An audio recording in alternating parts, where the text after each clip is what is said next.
नमस्कार, आप देख रहे हैं जी बिहार झारखंड। मैं हूं आपके साथ अनुपमा झा। गजब है स्वास्थ्य विभाग, लापरवाही की हद बढ़ती जा रही है।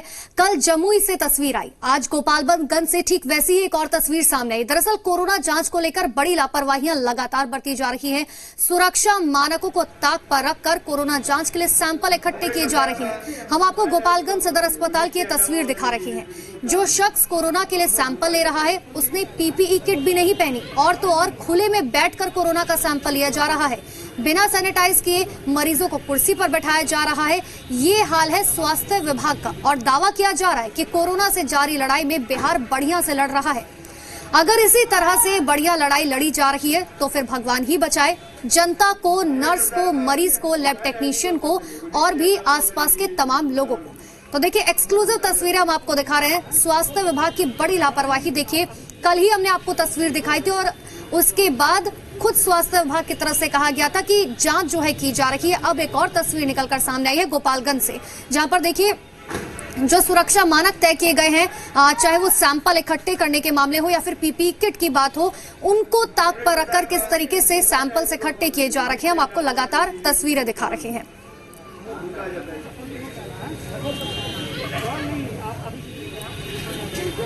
तो गोपालगंज में कोरोना जांच में कैसे लापरवाही बढ़ती जा रही है, इसकी बानगी देखी। इससे पहले हमने जमुई से भी ठीक ऐसी ही तस्वीर आपको दिखाई थी। एक बार फिर से हम आपको वो तस्वीर दिखाते हैं जिसे लेकर सियासी बवाल खड़ा हो गया था।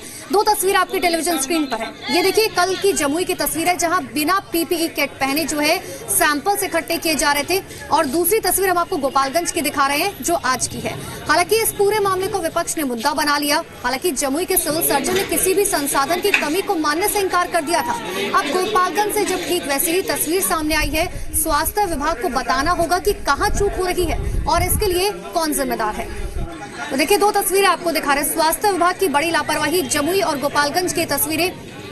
सबसे बड़ी बात है कि आखिर लोगों की सुरक्षा को लेकर इतनी बड़ी लापरवाही स्वास्थ्य विभाग की तरफ से कैसे बढ़ती जा सकती है।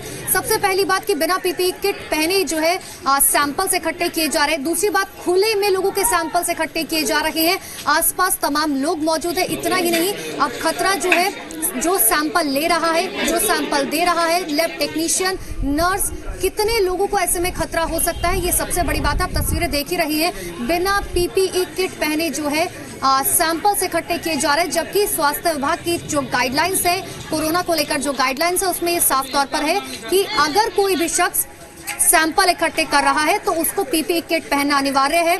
सैनिटाइज होनी चाहिए पीपीई किट, उसके मास्क जो है उसे जरूरी होना चाहिए। तमाम मानक जो है पहले से ही तय किए जा चुके हैं। तो देखिए, लगातार हम आपको स्वास्थ्य विभाग की लापरवाही की तस्वीरें दिखा रहे हैं। और ज्यादा बातचीत करने के लिए हमारे संवाददाता रजनीश हमारे साथ जुड़ चुके हैं। रजनीश, चाहे सरकार हो, प्रशासन हो या फिर मीडिया हो, लगातार हम लोगों को समझा रहे हैं कि आखिर किस तरीके से आप सुरक्षा मानकों पर खरे उतरे, लेकिन जो लापरवाही की तस्वीरें सामने आ रही है उनको लेकर क्या कहा जाए। स्वास्थ्य विभाग इतनी बड़ी लापरवाही किस तरीके से कर सकता है? देखिए अनुपमा, ये बहुत बड़ी लापरवाही है और सिर्फ एक जगह का मसला नहीं है। ऐसी कई तस्वीर जो है अजी मीडिया ने दिखाई है अपने दर्शकों को और आगाह किया है स्वास्थ्य विभाग को भी, चाहे वो गोपालगंज का ये मामला हो सामने, जहां पे पीपीई किट नहीं है और कैजुअल तरीके से सैंपल जो है वो लिए जा रहे हैं। साथ ही पिछले दिनों जमुई की जो घटना हुई, जमुई में जो जिस तरीके की तस्वीर सामने में आई कि सैंपल कलेक्ट करने को लेकर वहां भी स्वास्थ्य कर्मी कोई पीपीई किट का प्रयोग नहीं कर रहे हैं और बहुत ही कैजुअल तरीके से वो सैंपल को कलेक्ट कर रहे हैं। इसके अलावा औरंगाबाद से, ओबरा से भी तस्वीर आई है और कई दूसरे जगहों से भी बेहद कैजुअल अप्रोच की तस्वीर आ रही है, जिससे कि संक्रमण फैलने का बेहद खतरा है। और जाहिर तौर पे यदि आप 100 सैंपल लेते हैं और उसमें 30, 40, 50 जो भी आंकड़ा हो, हर जगह पे वो वैरी होता है। अगर इस तरीके से अगर पॉजिटिव केस आते हैं तो जाहिर तौर पे उसमें जो सैंपल कलेक्ट कर रहे हैं व्यक्ति, उनके संक्रमित होने का पूरा चांस हो जाएगा और ऐसे में उन संक्रमित व्यक्ति से दूसरे लोग भी संक्रमित होंगे। और साथ ही साथ जो रजनीश, सवाल दरअसल यही है ना कि सरकार, प्रशासन या मीडिया कितना भी लोगों को जागरूक कर ले, लेकिन अगर स्वास्थ्य विभाग की तरफ से इस तरीके की लापरवाही बढ़ती जाएगी तो लॉकडाउन को बढ़ाने का भी कोई फायदा नहीं होगा, क्योंकि लोगों की जान तो ऑलरेडी खतरे में है। बहुत बहुत शुक्रिया रजनीश तमाम जानकारी के लिए।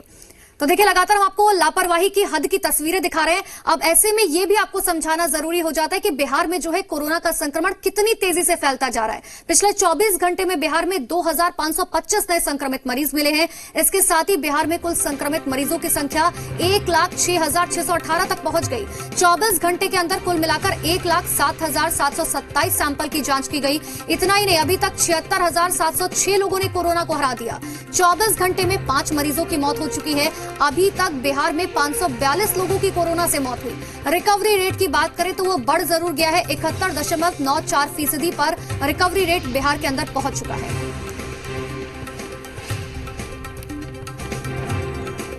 तो बिहार सरकार ने कोरोना संक्रमण को देखते हुए कुछ अतिरिक्त सख्ती के साथ लॉकडाउन को 6 सितंबर तक के लिए बढ़ा दिया। इसके साथ ही नाइट कर्फ्यू लागू रहेगा। हालांकि पहले ये चर्चाएं थी कि सरकार लॉकडाउन खत्म करने वाली है, लेकिन गृह विभाग की तरफ से जारी आदेश में यह बताया गया कि 30 जुलाई को दिए गए दिशा निर्देश को 6 सितंबर तक के लिए बढ़ा दिया गया। व्यावसायिक और निजी संस्थान कुछ शर्तों के साथ खुले रहेंगे। दुकान और मार्केट को खोलने की इजाजत है। धर्मस्थल, मॉल, पार्क, स्कूल, कॉलेज और कोचिंग पूरी तरह से बंद रहेंगे। साथ ही आगे बढ़ते हुए रेल और हवाई सेवाएं जो हैं वो जारी रहेंगी। केंद्र राज्य सरकारों के दफ्तरों के साथ साथ निजी कार्यालय में 50% क्षमता के साथ काम होगा। इतना ही नहीं, शहर और राज्य में चलने वाली बसें पूरी तरह से बंद रहेंगी। टैक्सी, ऑटो, सरकारी निजी कार्यालयों की गाड़ियां, अस्पताल, डिस्पेंसरी, दवा की दुकानें जो है ये खुली रहेंगी और निजी सर्विसेज वाले जो लोग हैं उन्हें इजाजत नहीं दी जाएगी, लेकिन जो एसेंशियल सर्विसेज में लोग हैं यानी कि जो जरूरत की चीजें हैं वो खुली रहेंगी। इतना ही नहीं, नर्सिंग होम की गाड़ी और एम्बुलेंस सेवा को जो है छूट दी गई है। तो हम आपको बता रहे हैं कि आखिर क्या क्या चीजें जो है खुली रहेंगी, लेकिन आपको बता दें कि एसेंशियल सर्विस यानी कि डॉक्टर्स, पुलिस और मीडिया, ये सब जो है अपने निजी वाहनों का इस्तेमाल कर सकते हैं और किसी भी शख्स को निजी वाहन का इस्तेमाल करने की इजाजत नहीं दी गई है। शहर और राज्य में चलने वाली बसें जो है पूरी तरह से बंद रहेंगी। हाँ, एसेंशियल सर्विसेज और एसेंशियल दुकानें जो है वो पूरी तरह से खुली रहेंगी। जो रोजमर्रा की जरूरी चीजें होती हैं वो चीजें जो है खुली रहेंगी।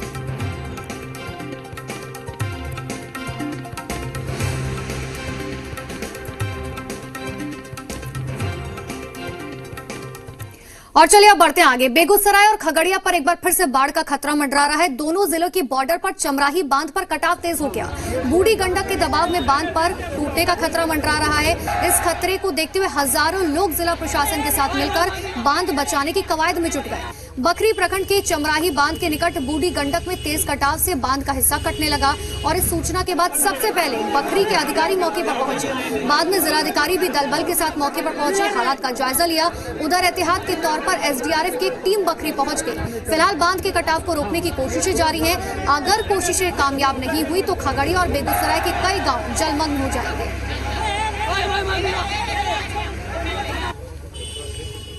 यहाँ पे गंडक नदी में कटाव हो रहा है बांध का, पेड़ वेड़ भी कट के बह गए।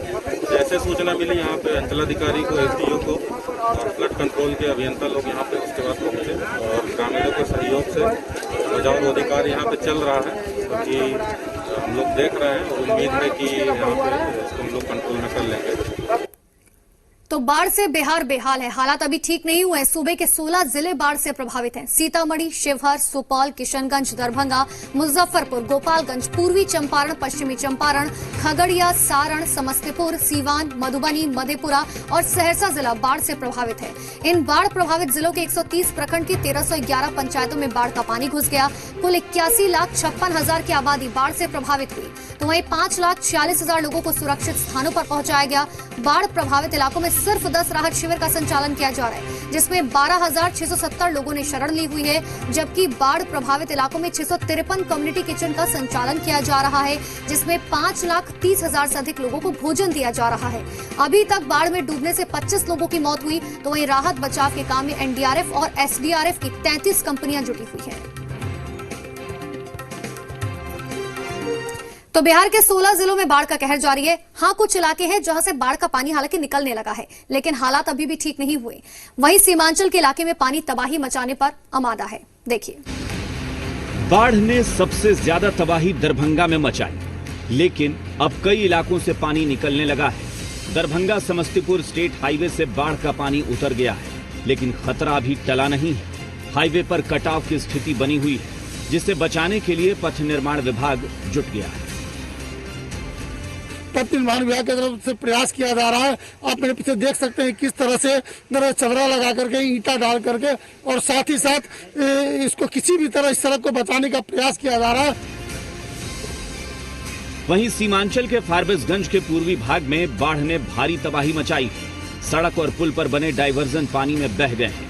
खवासपुर से समौल जाने वाली रोड पूरी तरह से बर्बाद हो गई है। यहाँ तो 30-40 फीट के आसपास पानी रहता है बाढ़ के टाइम में। अभी लेकिन पानी घट गया है। डायवर्सन जो था तो डायवर्सन तो बढ़ गया, लेकिन फिर से पुनः डायवर्सन नहीं बन पा रहा है। सेकंड ही एम्बुलेंस बन जाता है और कोई उपाय नहीं। कोई उपाय नहीं।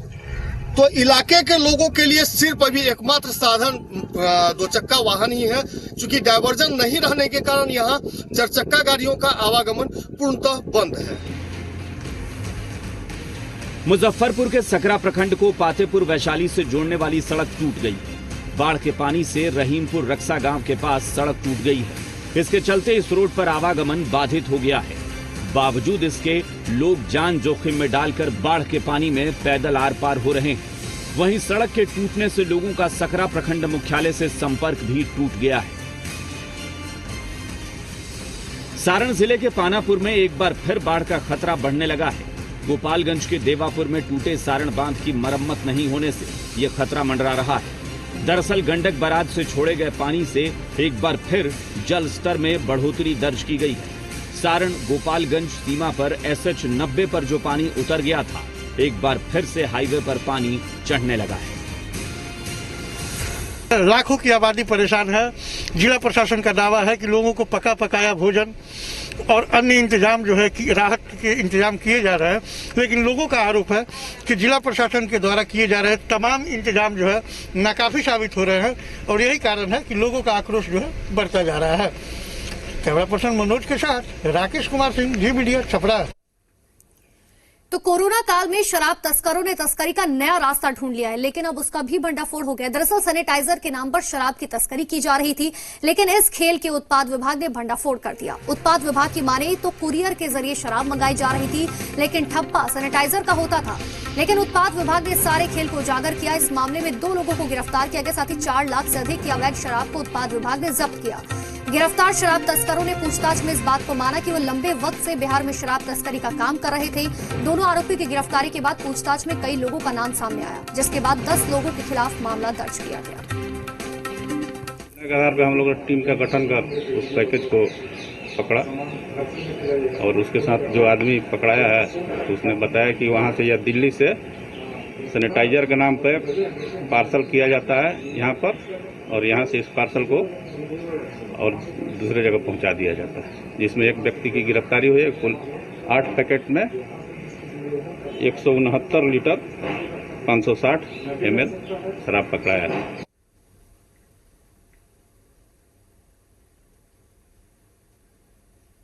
सीतामढ़ी के 55 मजदूर लापता हो गए। दरअसल डुमरा प्रखंड के बछारपुर और शिवहर गांव के ये मजदूर तेलंगाना के लिए बस से निकले थे, लेकिन बस का कोई अता पता नहीं चल रहा था। 15 अगस्त को ही इन मजदूरों को तेलंगाना के रामाकुडम पहुंच जाना चाहिए था, लेकिन बस पहुंची ही नहीं। बस पर जितने लोग सवार थे उनसे किसी का कांटेक्ट नहीं हो पा रहा था, और इसके बाद परेशान परिजनों ने इसकी जानकारी डुमरा थाने को दी।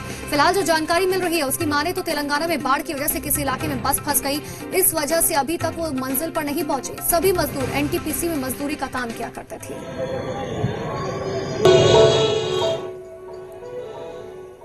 यही कि राजधानी एक्सप्रेस जो सीतामढ़ी जिला से बछारपुर गांव से रवाना हुआ तेलंगाना के लिए, और इस बीच में पता नहीं चल रहा है, मोबाइल सबका स्विच ऑफ है और संपर्क बात टूट गया। नाइट कॉन्टेक्ट हो रहा है, नाइट उसके बाद हम लोग ने ठेकेदार से भी बात किया, तो उसके बाद ठेकेदार लोग बोल रहे हैं कि हाँ इन्फॉर्मेशन पता कर रहे हैं, सामने बताते हैं, परसों बताते हैं, कोई इन्फॉर्मेशन नहीं मिल रहा है। बोल रहे हैं कि हम लोग लिख के ऊपर दिए हैं, थाना में दिए हैं, लेकिन कोई ऐसा सुनवाई नहीं है। तो शुरू हो गया है विधानसभा चुनाव से पहले का खेल। जी हां, दल बदल का खेल शुरू हो गया, और इस खेल में दनादन वार पलटवार किया जा रहा है। एक दूसरे के योद्धाओं को अपने पाले में खींचने की कवायद शुरू हो गई। आरजेडी ने जेडीयू के दिग्गज नेता और मंत्री रहे श्याम रजक को अपने पाले में ले लिया। वैसे कहिए तो 1 दशक के बाद श्याम रजक की घर वापसी हो रही है, और इस वापसी के बाद श्याम रजक ने तेजस्वी के साथ मिलकर नीतीश सरकार पर जोरदार हमला किया। भ्रष्टाचार का मुद्दा उठाया तो इसका जवाबी पलटवार भी हुआ। श्याम रजक की हुई घर वापसी। ज्वाइनिंग से पहले शक्ति प्रदर्शन, लौटकर श्याम आरजेडी में आए तो 11 साल बाद आखिरकार श्याम रजक की घर वापसी हो गई। 2009 में जो तीर चलाने निकले थे, 2020 में फिर लालटेन जलाने राबड़ी देवी के आवास पर पहुंच गए, सदस्यता ली और फिर उसके बाद ताबड़तोड़ सियासी हमले नीतीश कुमार पर बोले और इसमें साथ दिया तेजस्वी ने।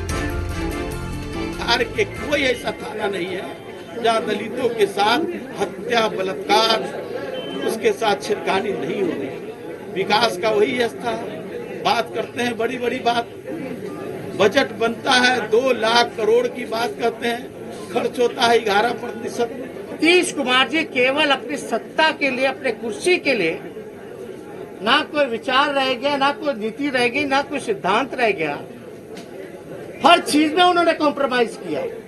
ऐसा कोई सगा नहीं जिसको नीतीश जी ने ठगा नहीं। नाम अगर हम लोग गिनवाना शुरू कर दें, पूरी किताब भर जाएगी। राबड़ी देवी के आवास से जो हमले हुए उसका जवाब जेडीयू ऑफिस से निकला।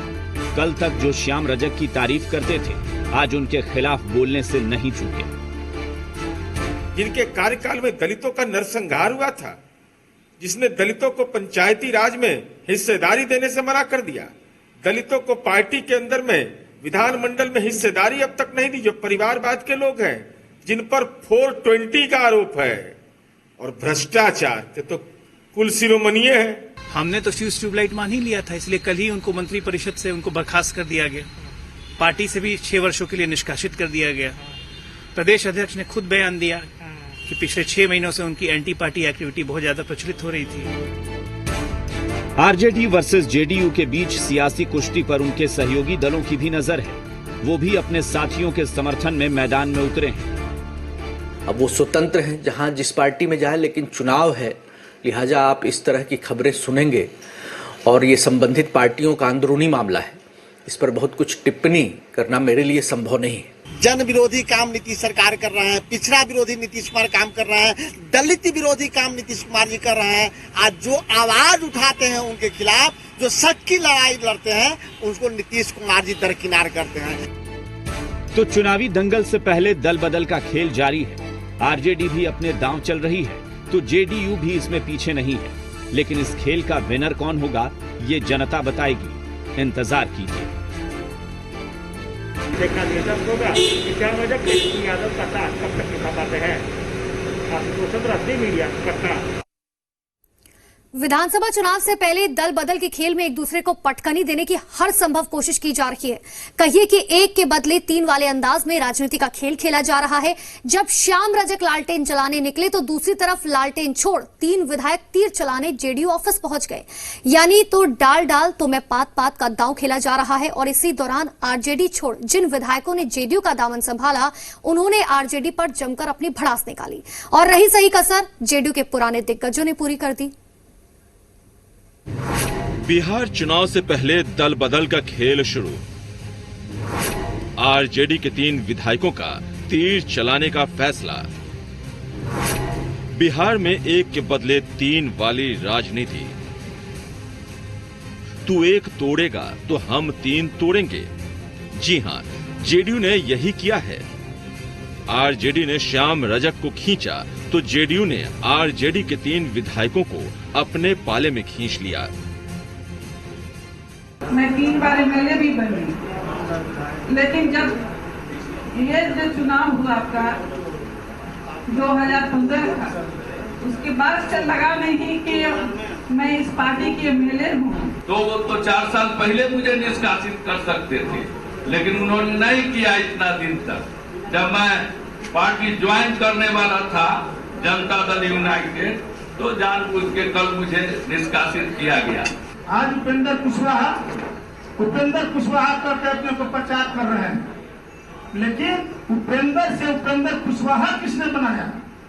उन्होंने माननीय नीतीश जी ने।